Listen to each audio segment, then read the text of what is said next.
Selamat datang di sebuah perenungan tentang kata-kata yang lahir dari darah dan air mata. Malam ini, kita nggak hanya akan membaca, kita akan mendengarkan bisikan para syuhada.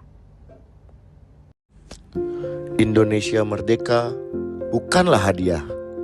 Ia adalah harga yang mahal yang dibayar oleh jutaan nyawa di medan laga.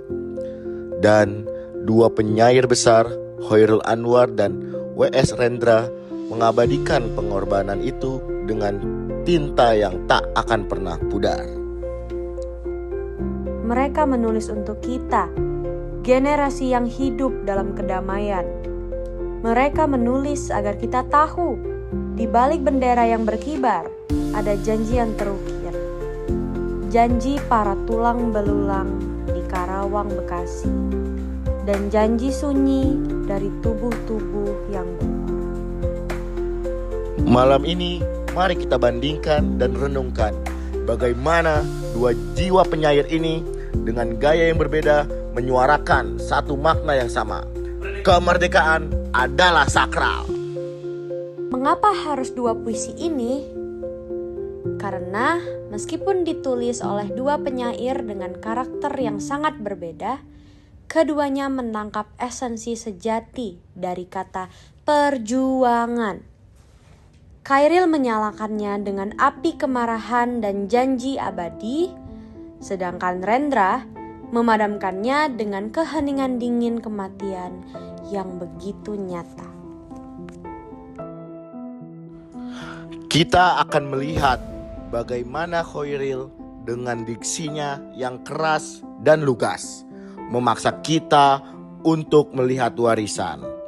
Kami cuma tulang-tulang berserakan, sebuah tuntutan moral.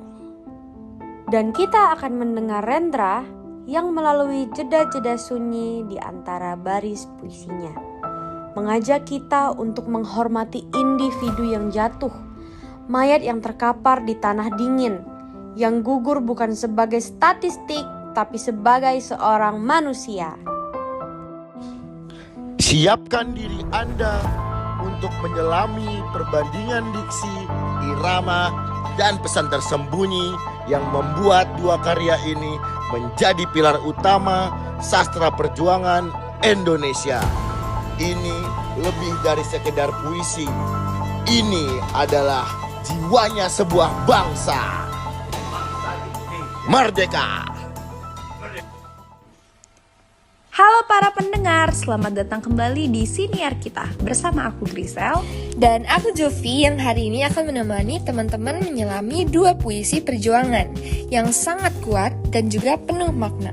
Dua puisi ini sama-sama berbicara tentang perang, tentang pengorbanan, dan tentang harga yang harus dibayar untuk sebuah kemerdekaan. Puisi pertama yang akan kita selami adalah karya Khairil Anwar berjudul Karawang, Bekasi. Selanjutnya kita akan menyelami juga karya W.S. Rendra berjudul Gugur. Walaupun keduanya mengangkat tema yang sama yaitu perjuangan, tetapi cara kedua penyair ini menyampaikan pesan mereka sangat berbeda dan disitulah letak keindahannya.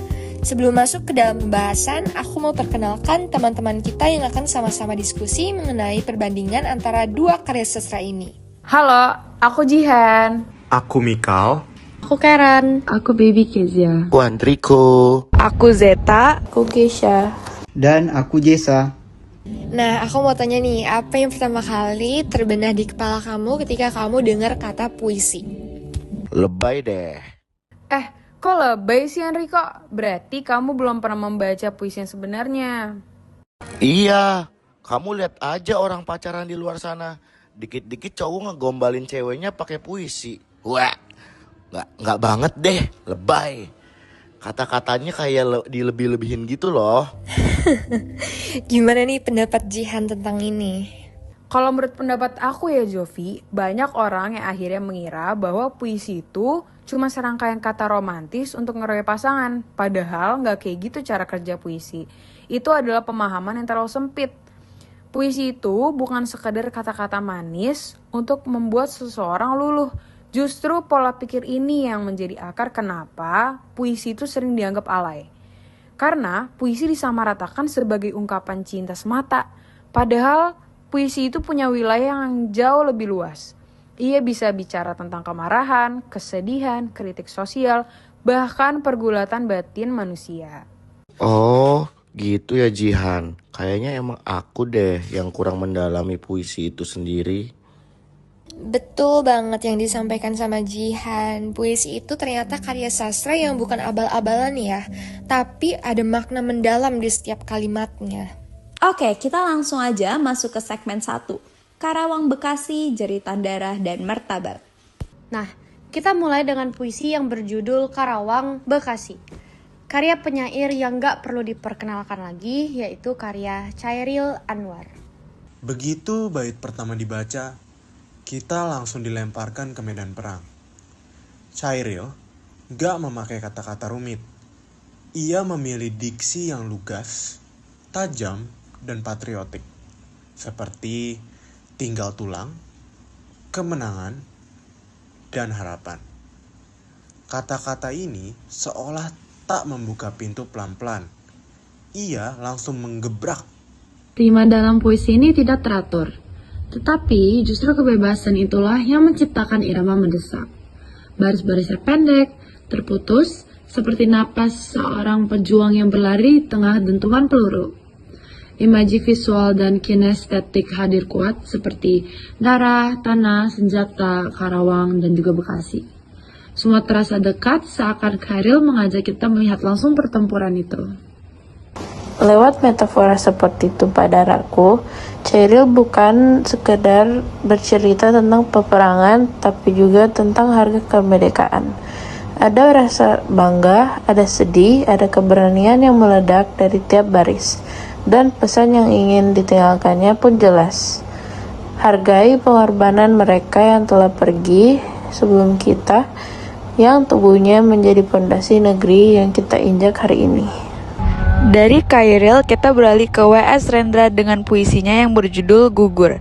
Jika Chairil berbicara dengan nada heroik, Rendra mengajak kita mendekat dan menyaksikan kematian itu sendiri tanpa tirai, tanpa penyamaran.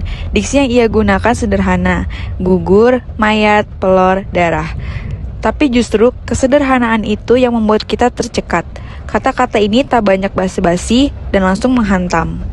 Irama dalam gugur, pendek, patah, dan terputus-putus. Seperti suara tembakan yang memecah udara. Tipografinya sederhana, namun baris-baris yang dipisah menciptakan jeda sunyi. Sejenak antara satu tembakan dan tembakan berikutnya. Sejenak antara hidup dan mati.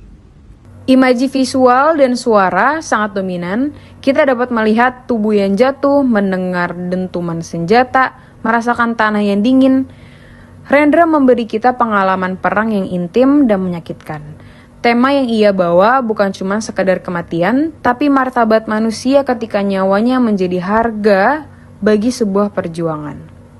Rasa yang mengalir pun kompleks, sedih, kehilangan, hormat, dan getir. Dan nadanya tegas, namun reflektif, mengajak kita merenung bahwa gugurnya seorang pejuang bukan statistik, melainkan sebuah dunia yang runtuh.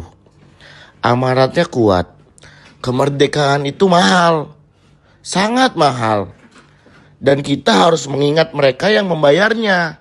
Meski lahir dari pena penyair yang berbeda, Karawang Bekasi dan Gugur seperti saudara memanggil satu sama lain. Chairil berbicara tentang perjuangan sebagai nyala api, heroik, berani, dan juga penuh semangat. Tetapi, Rendra berbicara tentang perjuangan sebagai abu yang tersisa, sepi, pedih, dan syarat makna. Namun, keduanya menyampaikan pesan yang sama, bahwa kemerdekaan dan kemanusiaan adalah dua hal yang tak bisa dipisahkan dari pengorbanan. Dari suara darah yang tumpah di Karawang Bekasi, sampai tubuh-tubuh yang gugur dalam tembakan Rendra, kita diajak untuk tidak hanya membaca, tetapi juga merasakan sejarah tersebut. Puisi-puisi ini adalah pengingat bahwa di balik setiap kemerdekaan, ada wajah-wajah yang tidak kita kenal, ada nyawa-nyawa yang hilang tanpa sempat berpamitan. Tugas kita kali ini bukan hanya mengingat, tapi juga menjaga agar nilai perjuangan itu tidak memudar. Terima kasih sudah mendengarkan episode kali ini. Sampai jumpa di episode berikutnya. Tetap hidupkan sastra dan biarkan sastra menghidupi kita. Kami dari kelompok 10 izin mengundurkan diri.